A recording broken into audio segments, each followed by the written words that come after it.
Hi, వినండి వినండి ఉల్లాసంగా ఉత్సాహంగా. నేను మీ శరత్ కుమార్ యూనివర్సల్ స్వరం నుండి ఒక మంచి పాటతో మీ ముందుకు వచ్చాను. జీవితముక పయనమని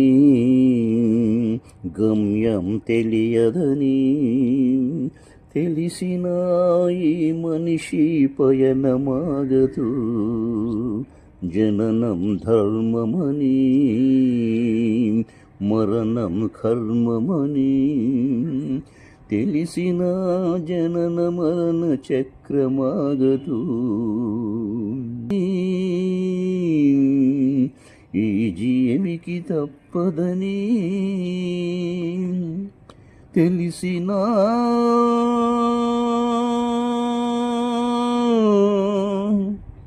ఈ మనిషి తపనాగదు. ఈ బ్రతుకు పయనమాగదు. ఆగదు ఏ నిమిషం నీ కోసము. ఆగితే సాగదు ఈ లోకము. ముందుకు సాగదు ఈ లోకం.